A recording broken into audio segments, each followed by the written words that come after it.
We are back at this thing, and we are going to encourage ourselves and get into some people's mess. We're coming to you from the Undressing Room podcast. It's presented by Macy's.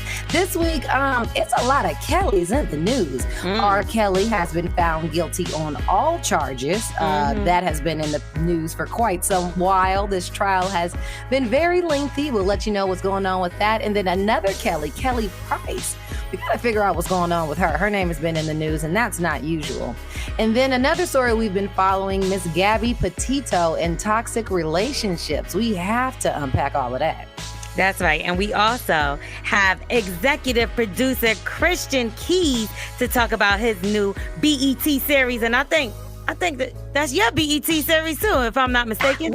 Listen, did that just go together? That was cute. I like how you did that. That's right. All the Queen's men. We are excited to talk to him. And for our final question to undress, this happened. Have whatever you want to have, but have the means to have it. What are you going to do for decades and decades on end trying to figure out that decorate your home? What school do the kids go to? What sports do they play? What's more important? Man.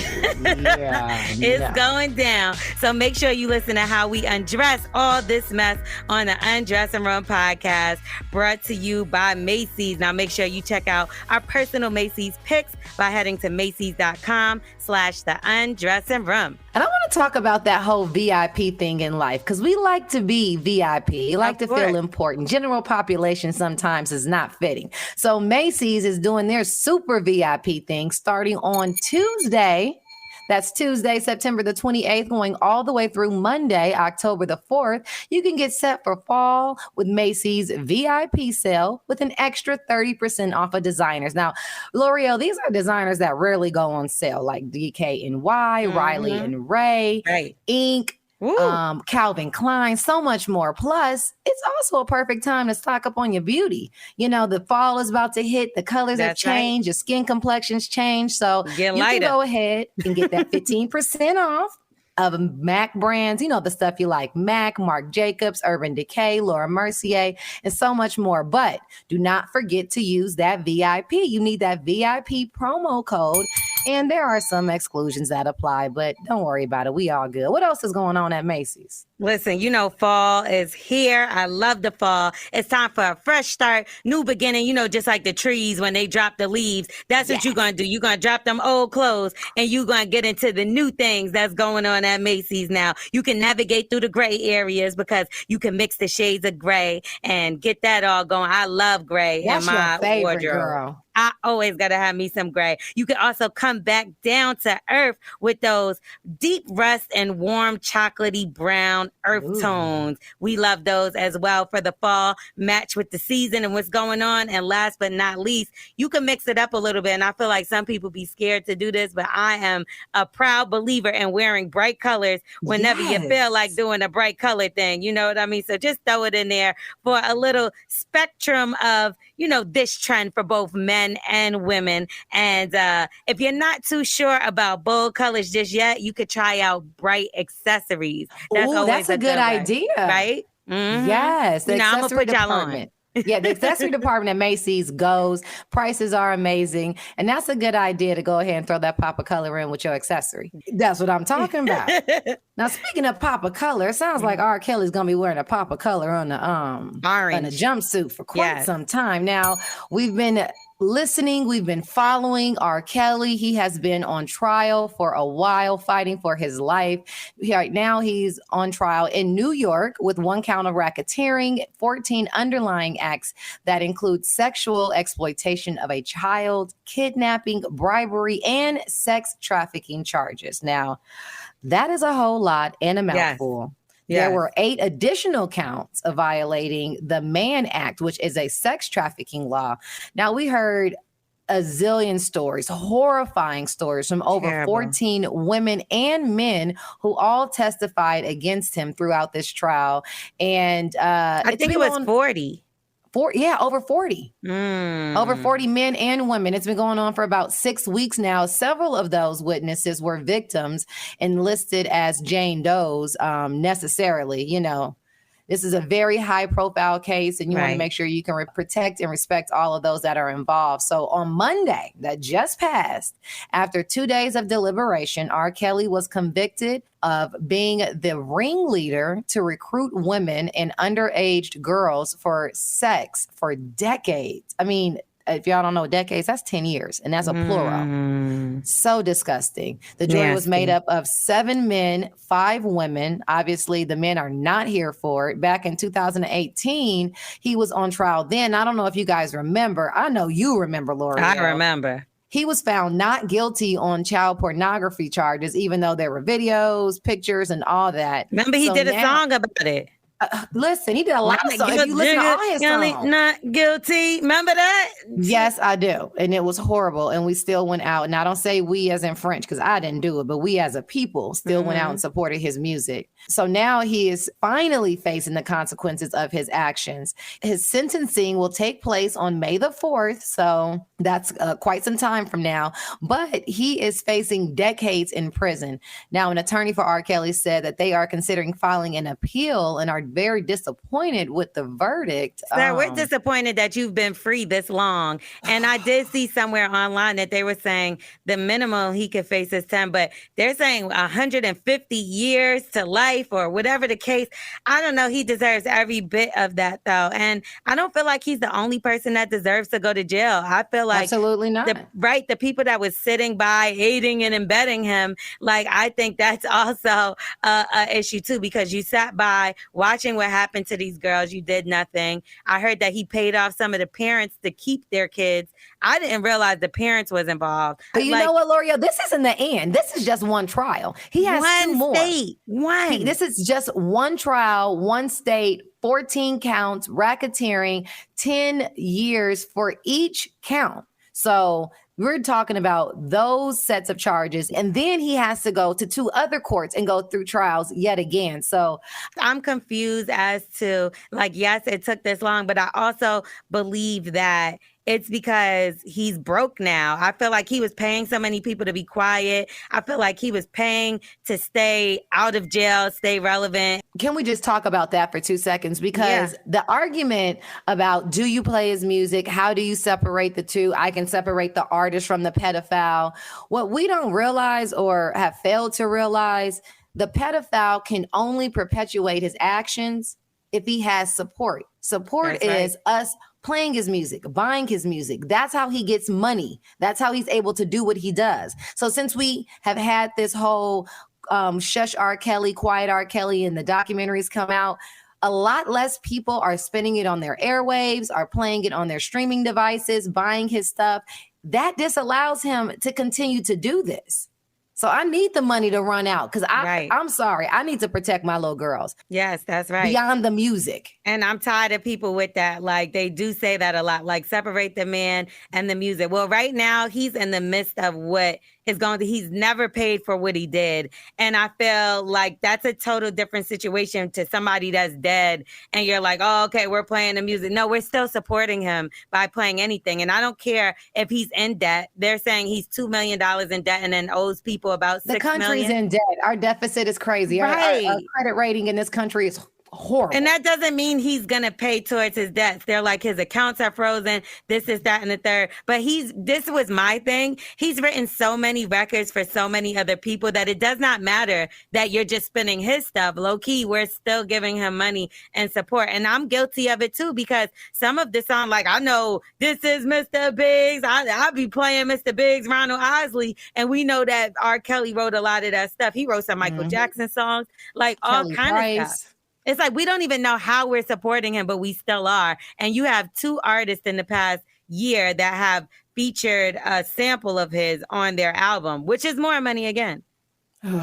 This topic frustrates me, L'Oreal. It is disgusting. And they said that he's still ghostwriting from jail, even though he can't write or read, but ghost singing, I'm going to say. And he's selling records. You know, they even say Ronald Isley's new song actually sounds like R. Kelly wrote it, and I wouldn't be surprised. It just saddens me, even the artists that still work with him, because this is beyond music and business. This is on a human level. Sex trafficking, children, like absolute children. They Not said even that, just he got smart and was doing things on the borderline. So it would be 18-year-old girls. And the way that they were trying to spin it in court was that they came on their own will. Like they walked into the house, they could leave when they want. They chose not to because they wanted to be with him. So a lot of people actually thought R. Kelly was going to get off again because of those things, because of the fact that these women, the way that they put it, stayed on their own will. So, speaking of another Kelly, this story is absolutely bizarre. Now, I personally know Kelly Price, and this is the last person I expected in the headline. So she was listed missing as a person, and then she reemerged days later. So the last time we heard from Kelly Price was on social media back in July of this year when she announced that she tested positive for COVID. You guys remember that? Mm-hmm. So that was the last time we heard from her. And then last week, it was announced that Kelly Price had been missing and her friends and family hadn't heard from her. So there were speculations of her husband not being cooperative with her family. The sister did an interview and was extremely concerned about not hearing from her. It's been crazy. Did you hear the Brat lie? Yeah, I was like so lost at how DeBrat even got involved. I understand Kelly Price reached out to her and I guess a few of her other friends. My thing was though this, like I love DeBrat, but why Kelly Price couldn't go on social media and be like, hey guys, I'm fine. Like Well, see, okay, well, she did through her attorney who spoke out later and said that she is in fact okay. You can't trust them, no. She's still recovering from COVID. Now, the fans like you are not having it. Yeah. And they want to hear from her, like Brat herself. So some of Kelly's friends spoke out saying that they heard from her and that she's okay. Mia X came out and said something. So at the end of the weekend, Kelly Price did an interview with TMZ that provided additional questions. She put that wig on real quick, sis. She was like, she said that she was never, ever missing, Lord. But she did tell the audience that she had flatlined before the doctors and nurses brought her back to life. So apparently her medical situation was extremely strenuous and more than what I think others realized. She said she was recovering and avoiding family because she was going through COVID and those symptoms, which were really bad. Apparently, she has not seen her sister since her mother's funeral, and she mentioned that her daughter was very impressionable. Now, what that means, I don't know, because one can speculate, but it sounds like it's some family drama that is attached to that. I think that's where Brat was coming from. Like, don't speak on the situation. There's so much more to it.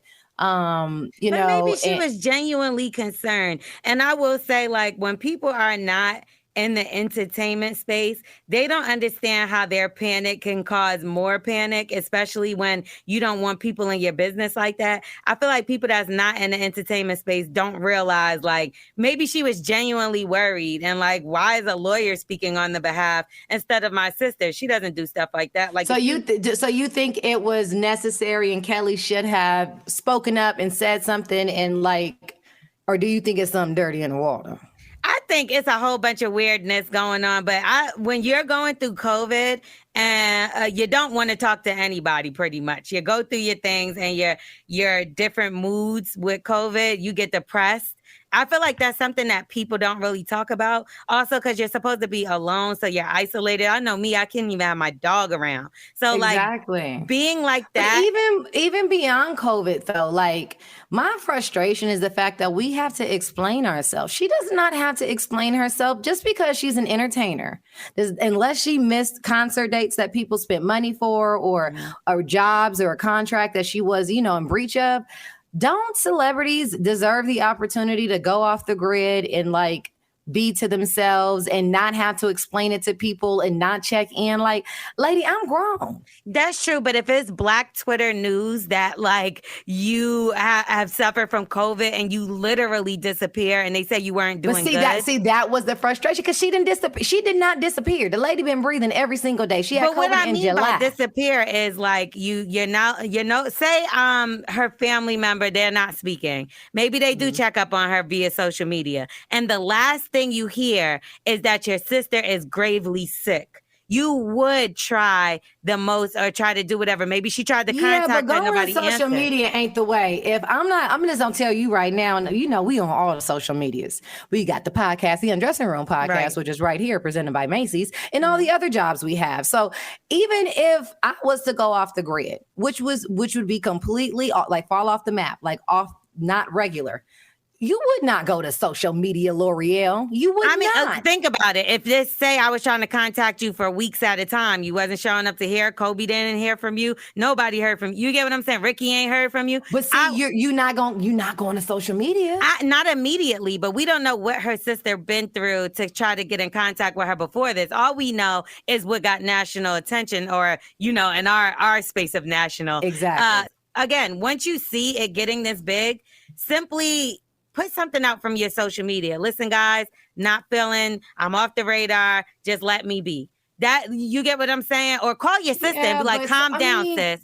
I had a dental surgery one time. You remember at the beginning of this year? Yes, I remember. I woke up, it was a week later. Like when I was able to come to after having the surgery, being on medicine, all of that, it was literally a week later. Thank God I have friends that called my job, was like, hey, she's not doing well. But they weren't going to be able to speak to me. No one could speak. I couldn't speak to me. I didn't even know who I was. Right. So all I'm saying is just because she's an entertainer, she's allowed to have regular people life experiences, which might mean I'm falling off the map. Yeah, I know with my family, if somebody's trying to get in contact with me, they're going to do what they got to do. Whether it's go on social media or whatever the case, whether we beefing or not. Yeah, but if you come to my house and I'm not answering the door, they said she wasn't. Your mama house. That's what I'm saying. She's saying that the family did not hear from Kelly at all. That's what the sister was saying. I know, but see, that's what she said. This is all speculation, and that's my frustration. But what did she gain from this is what I'm saying. So if y'all think that she's doing it for clout or something, like what? I still don't know the sister's name or anything she got going on. So I don't think it's necessarily It's just messy. Keep the sister out. Keep the sister out. If you don't, you know me, I'm Madam on All the Queen's Men. So if you don't hear from me, call Blue. Blue got you.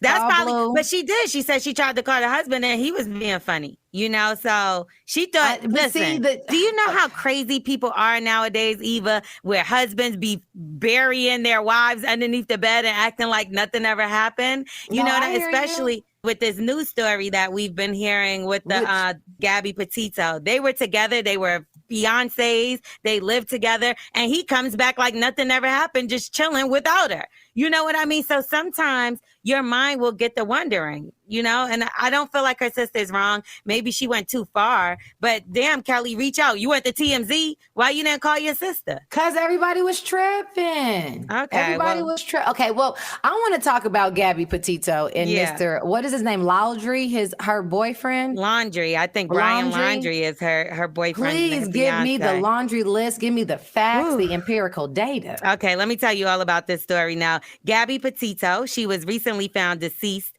when she had said to have been in a toxic relationship with her boyfriend, who is actually a suspect of her murder right now. She was reported missing, and they found her body September 11th. Now, her boyfriend apparently came back September 1st without her after they did a cross-country trip to go visit national parks. Now, in August, a passerby called police when they witnessed her boyfriend slapping her and proceeded to slap her while they hopped in the car and drove off. Now, when police arrived, it was reported that the two were in a heated argument that turned into a physical altercation, but neither of them pressed charges, claimed they were in love and engaged. Now, this was clearly and obviously an extremely toxic relationship, but unfortunately, the police interaction didn't just end there. So they said, according to the National Coalition Against Domestic Violence, 1 in 3 women and 1 in 4 men have experienced some form of physical violence by an intimate partner. Now, some people in toxic relationships choose to stay due to anxiety and fear. And I believe that he didn't want her to work. He was very controlling of her from the stories that are being presented. And right now they're basically saying that his family may have something to do with hiding their son Brian laundry. They said he was using her money. I believe she worked for Publix. He worked at Taco Bell or something That's like how they that. found him. They charged him with unlawful use of a card or something like that because he used her debit card or something. Yeah, he was using her debit card. She lived with his family, his mom and dad, and him. So it's just these toxic relationships. I've been in an extremely toxic relationship. I know you have as well. I feel like we dealt with similar things when it came to a man putting their hands on, and people, I often hear them be like, well, why would you stay? It's not like I'm like, oh, okay, I like getting beat on and let me stay here. It's the manipulation of your love for the person that 9 times out of 10 keeps you there. In my case, I know that some people are scared to leave. I know that some people don't have anywhere to go. That also plays a factor into things. But when people are like, well, why didn't she just leave after he smacked her? If you were in a relationship and had a controlling, manipulative person, it's not the easiest thing. The comments are coming from a different place. Like it's all about your mind state, right? So your perspective is your reality and it's situational. So if you're coming from a very logical space where you are not around any of that kind of trauma or any of that kind of a reality and something happens, then it is jarring. But when you find yourself and the way you find yourself in there, because it doesn't start with just one slap across the face. It starts very small and then it graduates. And by the time you realize it's graduated, you're so far in it, you don't know how to get out of it because you're ashamed, because you still love the person and you know that that doesn't do that. So there's that part that you're battling with, like, this isn't really them, but they're still doing it. And then it's the exit strategy. And then when kids come into play, when commingling of finances, when work comes into play, I mean, I think it's so easy to trivialize it and say like, oh, just get out. But there's so much more to it. And so much more.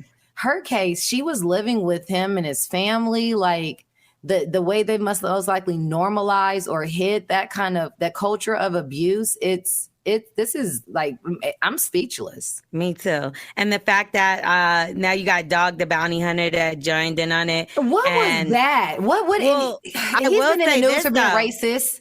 Yeah, and I do feel like he's trying to use this to get back in good graces of certain people. I will say this, he did get some pretty legit tips that have them leading in a different kind of way. Social media actually, they say, helped found Gabby she was documenting everything from their trip, their cross-country trip. So when she just went off the map, everybody noticed because people were paying attention. They were able to ping back to what was going on. But I have to agree with you with that. It's not like we go on our first date and the person punches you in the eye. No. It's like you're legit, like when I was dealing in my situation, and it's so crazy how like even controlling this person is, I opened up about it and he actually tried to call me about it not too long ago and be like, why would you tell our business? And I'm like, truth, my story, my truth. He's like, you're exaggerating. No, I'm not. Nobody is going to exaggerate about getting 2 black eyes. Nobody's going to. It is the most embarrassing stuff ever. That's you hide it.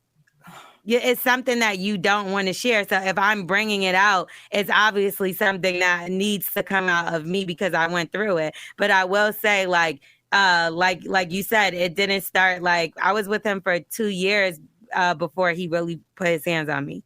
You know what I mean? So after being with somebody 2 years, we lived together. He made me kind of dependent on him at this point. It's like, then you're sorry, right? You never did. Yeah, I never did this before. I'm never going to touch you again. I'm never going to. And you believe them because you love the person. So like this woman clearly loved this man. She stayed with him. The park ranger told her she should run. This is a toxic relationship. But if she's not listening to friends and family, she's definitely not going to listen to the park ranger. And that park ranger, no. Come on, like, let's be serious. But, prayers go out to her family and friends. I hope they get the answers that they're looking for. And I hope that this guy, come on, we know it's him. I think he's going to kill himself. We know it's him. But if you are in a toxic relationship or you notice that there is someone that you love that is in a toxic relationship or things just don't seem right, say something. Don't be afraid to say something because as a person in it it's a lot harder for me to say something. But if you say something, I might open up. So just be aware of those that you love and that are around you. And don't give up on your people. Because I feel like some people be like, she went back, so forget her. And it's just like, it's hard. Like be like help in a way that you can, like be what you would want someone to be for you. Period. You're listening to the Undressing Room podcast presented by Macy's. Go ahead and check out our personal Macy's shopping page at Macy's.com/The Undressing Room. Today is very special because I have my good friend. He is a scholar. He is a writer. He is an executive producer. He is an actor. And he is one of the stars of my brand new television show, All the Queen's Men. Please help me introduce the one and only Christian Key. Yes. Hold on, I got this too. Introduce myself. My name is. Listen, I need that as a ringtone or like an alarm in the morning because I feel like I'm the president. That intro is amazing. We believe in giving the flowers out on this show while we are still living and breathing and thriving. That's what we do. We give flowers, bouquets, and sir, you deserve an entire petunia, like a whole hydrangea tree. You get all the flowers. So, L'Oreal, I'm going to let you slide into this one because you've seen All the Queen's Men. So, yes, I seen All the Queen's Men. I seen you being grimy in there too, Christian. Like you came in as the bad guy. And I love that because Eva was there, the gangster one. And she definitely, I love this series. Let me just say, and I know you created a novel and then it turned into a series. Now, did you know when you was writing this novel that it was going to be this big? It's billboards everywhere for All the Queen's Men. It's the best show out right now. Did you expect all of this? I hoped for all of this. I wanted all of this. I was hoping for, working for, and praying for all of this, and I'm glad it ended up being all of this. Being able to work with so many amazing people, amazing actors, beautiful melanated folks, talented folks, people of color that deserve work, that need to be working. So I was hoping it was going to be this amazing, and to be honest, it surpassed what I was expecting. I'm glad. I'm really glad. And to have a teammate like Eva, our madam on this. Oh my God. It is incredible. Amazing. Cause she killing. Am I allowed to cuss on here? Yes, no. We go all the way here. No?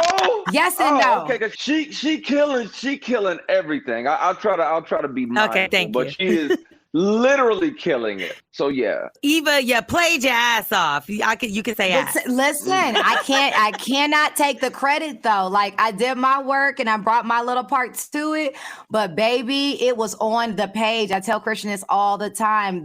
We did this, not improv. We didn't make nothing up. Everything was on the page. This literally centers around women in power and unapologetic femininity. Like, how did you even come up with this, Christian? Decide that this was important enough? Like, why do you even care enough? You a big old delicious man. Why do you care about making women look strong? Because it's important. Because I feel like for way too many years, it seemed like and felt like women had to ask permission to be great, to have audacity, to be brilliant, to excel. And it's like, y'all don't need my permission, you know. And I my life was saved by an amazing Black woman. So I my second adopted mother.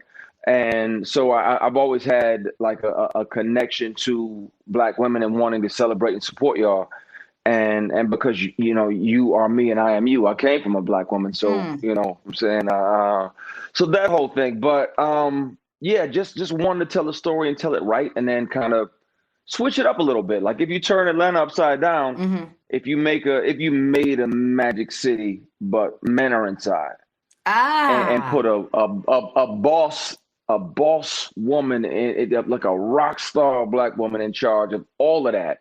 And not only that experience of Eden, Club Eden, but also like make her one of the dopest, potentially most caring, also potentially most dangerous people in the city and most powerful. I'm like, well, okay, I'd watch this if my neighbor wrote the story at this point. So then how do we make it even better? Let's humanize the dancers. Let's make everybody valuable and not just eye candy. And Madam is, I think, pantsuits have went up 400% because Madam is killing. Let me tell you something. I have to do the BET Hip Hop Awards. I'm wearing a pantsuit because I'm inspired by the pantsuits that Eva definitely crushed in the series. Killers. I do want to say, well, what ladies That's night? Rayonda. That is Rayonda. Okay, I need to holler at her probably to do the fitting and all that good stuff. But so let's talk about ladies night, right? So that is the book.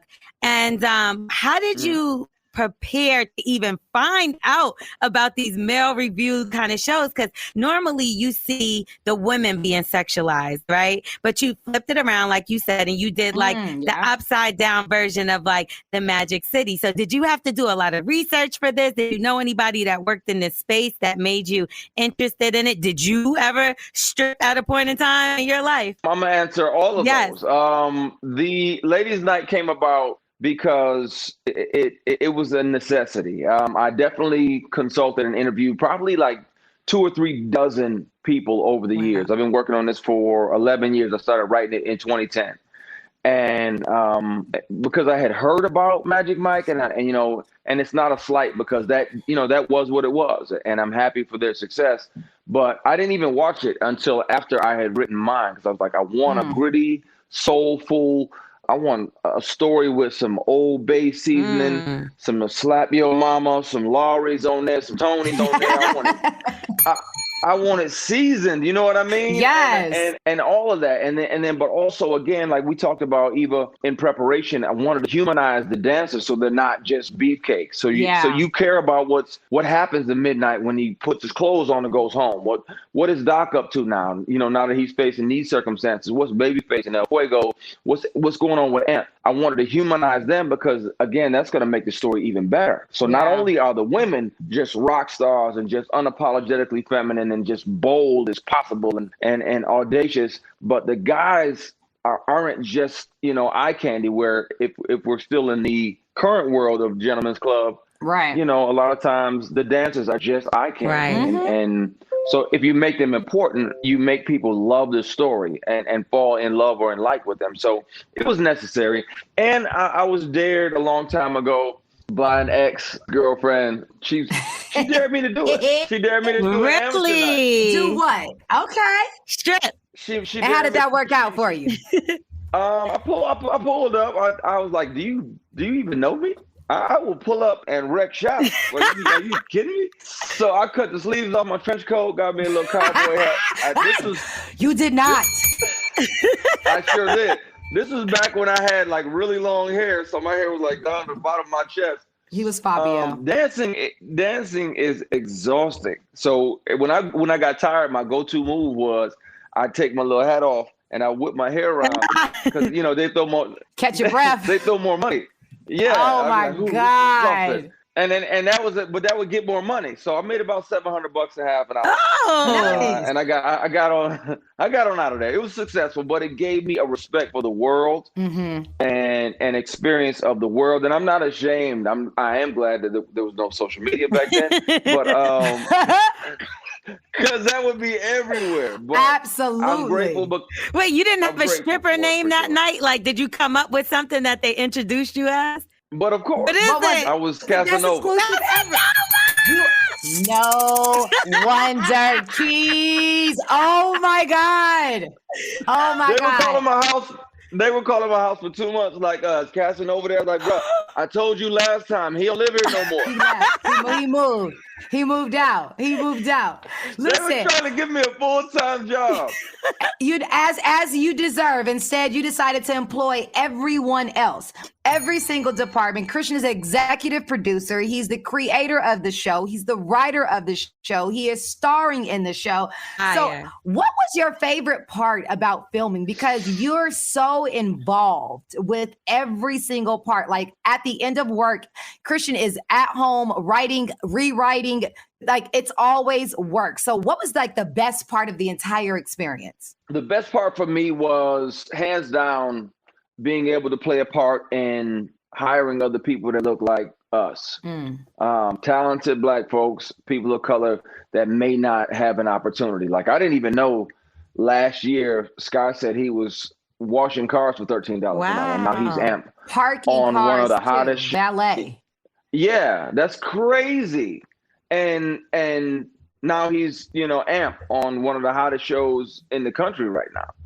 And in the world. I was gonna say abroad. I'll say that. Yeah, abroad. So so you never know what, how your blessing is gonna bless everybody else.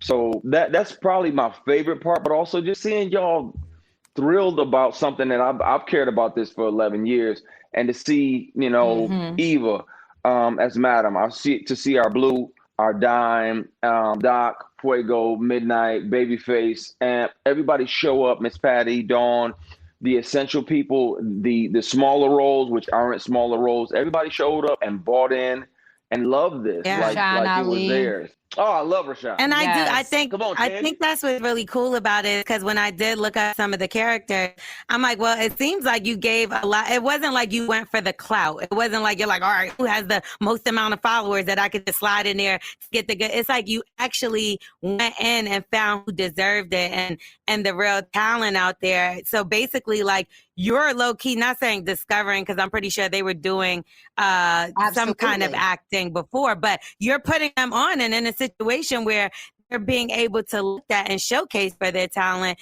And I think that's so dope, opposed to the popularity contest that we see happening nowadays. Yeah, that happens a whole lot, and I've never been a big fan of it. I get it. Sometimes you roll the dice if you have a certain role that you want to, have somebody that's gonna, because they have some followers, but I'm old school. I'm 21 years in this acting. I've been in love with. She's been my mistress for a long time, and I will continue to love on her and treat her good. And I had a baby. We got some babies. Whoa, ding ding ding. we gonna keep having babies. I got shows after shows after shows and movies after movies, but I love the work. And when people show up and do the work, like to have Eva pull me aside on a regular basis on set, or have her like poke her head up and I give her the thumbs up and let her know I need my thumbs up. She's crushing it. Yeah, and I'd be like, you killing it.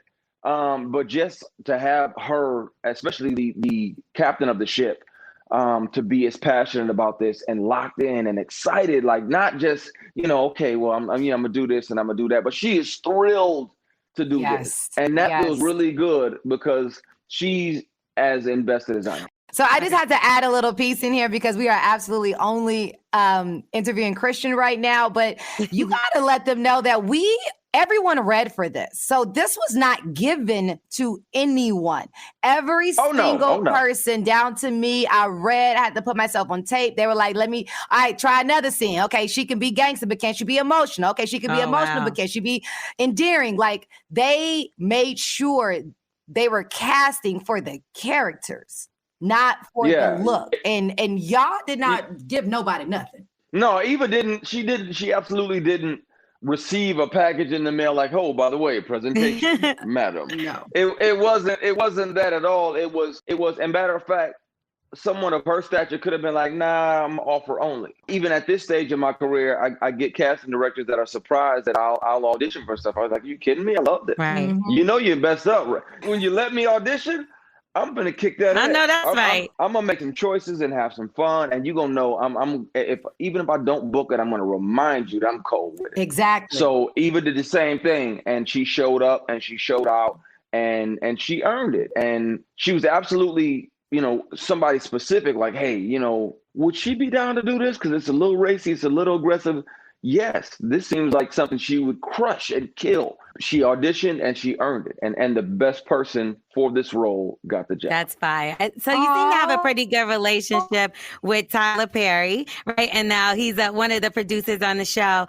How did you make it? Because since this show is gangster, Eva has such a gangster role. And I feel like with the Tyler Perry, they always kind of give him a little bit of backlash for those fighting scenes where it seems a little bit like, and then it doesn't kind of connect the punch. You know what I mean? But with this, she screamed gangster. So how did y'all make that happy medium where it wasn't too gangster for a Tyler Perry production, but it did what it needed to do for you? That was kind of easy. And matter of fact, if I'm allowed to say so, somebody accidentally really sock somebody with brass Oh my knuckles. God. Thankfully, Oh my God. Eva, you punched someone with the Oh my brass God. knuckles? Keys, you're breaking the fourth wall. Oh my, I did not mean. love you mean it. We were just Love you mean it. rehearsing, and I kept trying to tell him, like, he has a pronounced nose, and I kept trying to tell him, like, don't follow me. Just keep your head over here. And you know, I swing. We from the hood. We were fine, but you know, we got a little bit of hands. I did not mean to. I cracked his nose. His eyes started watering. I had to go sit on the side to get my spirit together because the sunflower Eva was like, oh my God.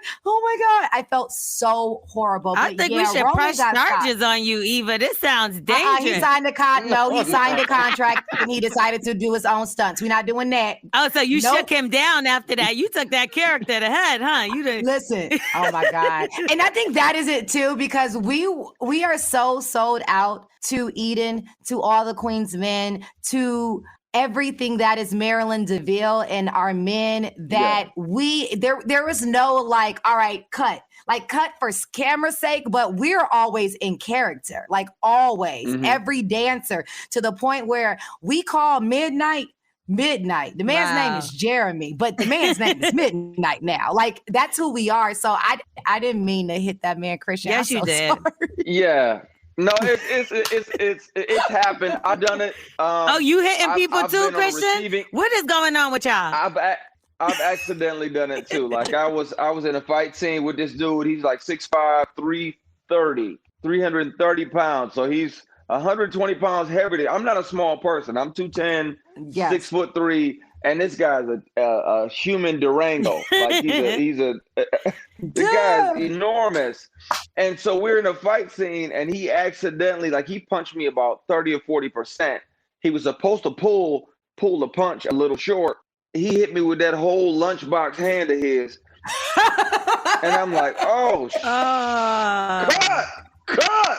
I said cut. I wasn't even directing. I was like, cut! Hold the hell on, man. Let me get myself together. And then later on, you returned it. You know, when I started winning the fight, I didn't mean to, but I did something.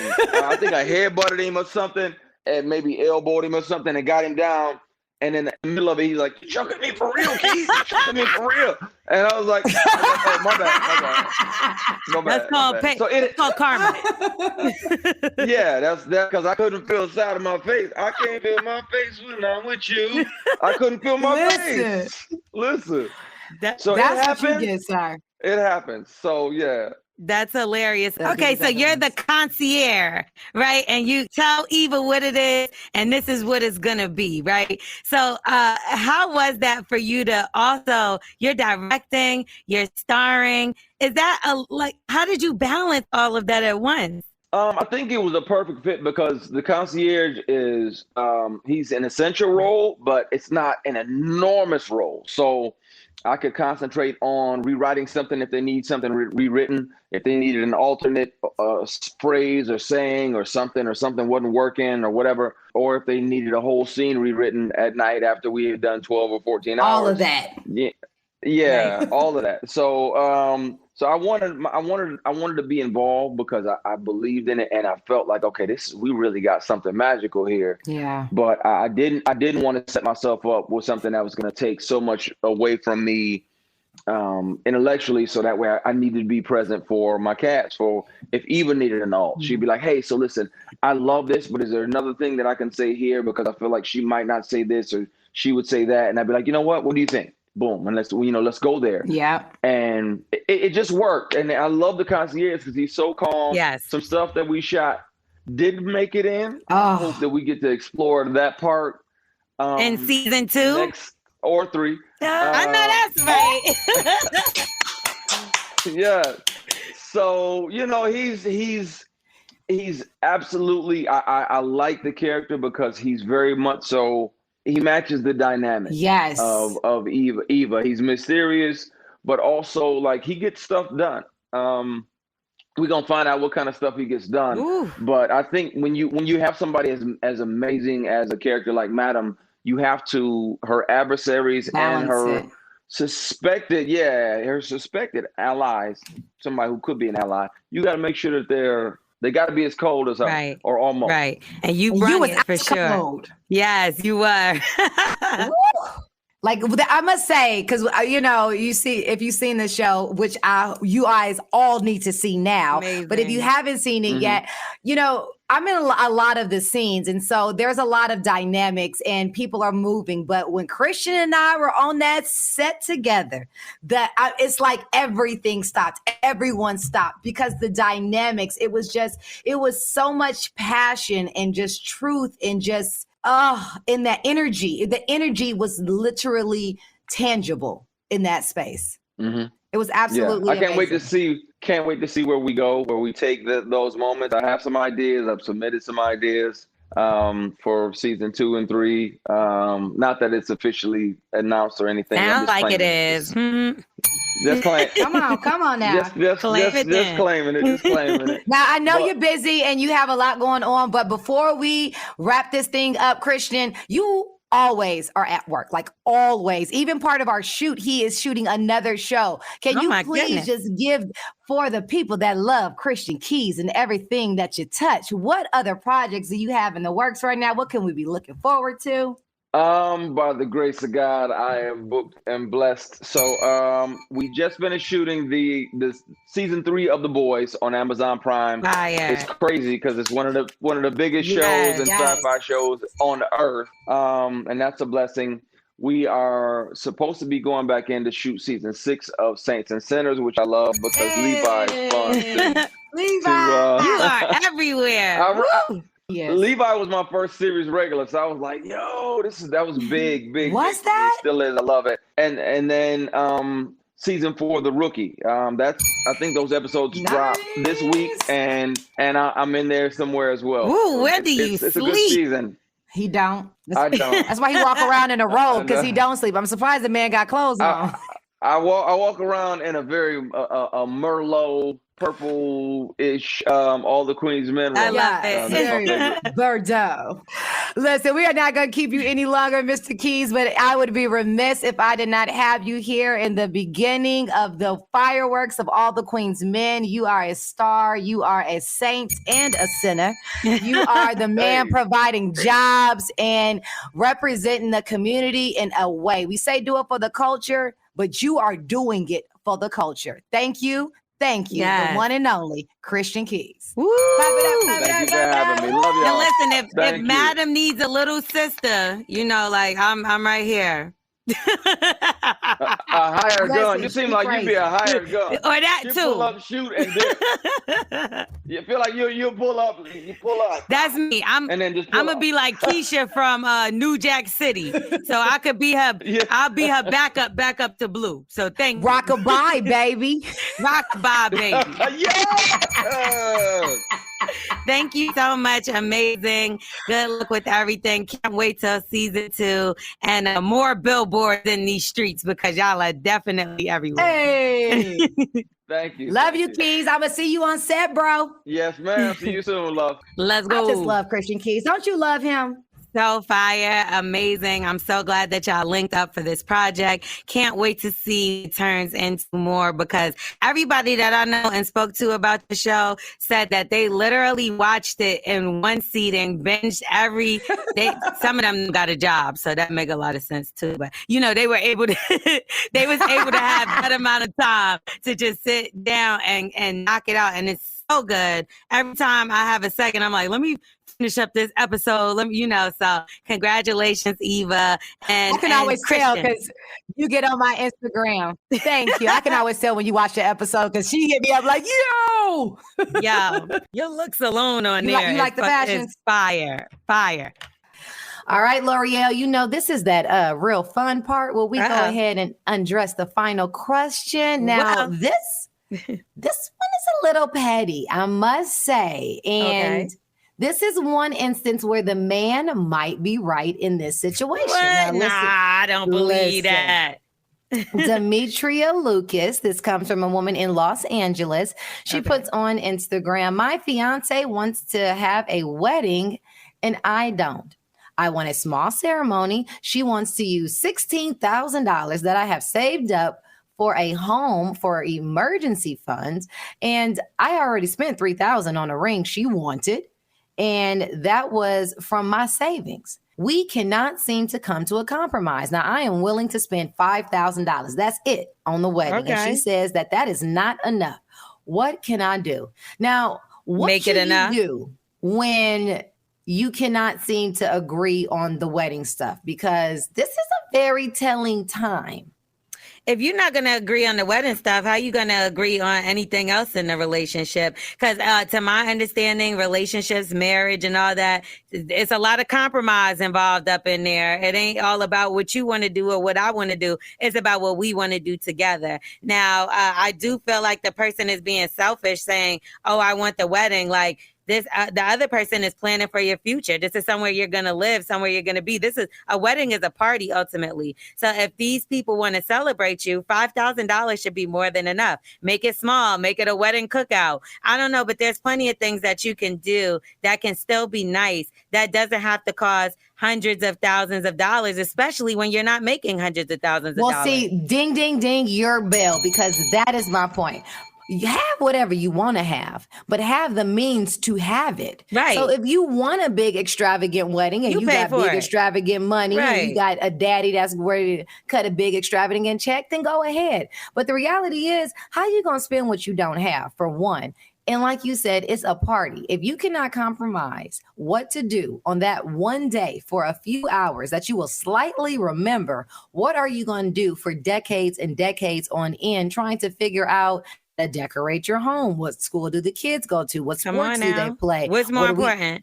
I mean, you have a lot more decisions than putting this little party together. So I agree. And also, why don't you do something small and plan for a bigger wedding later on? Y'all going to be together forever. You have plenty of time. It's a whole pandemic though, L'Oreal. Like, I'm sorry. And that is this an old tweet? I mean, there's festivals and more stuff going on right now, so we can't even talk crap about them because if they vaccinated, got their mask on. They are, whatever. But I also have a girlfriend who just was flying out to go to a wedding in a small town where everybody is not vaccinated or wearing masks. The entire town is sick. The wedding is now cut off.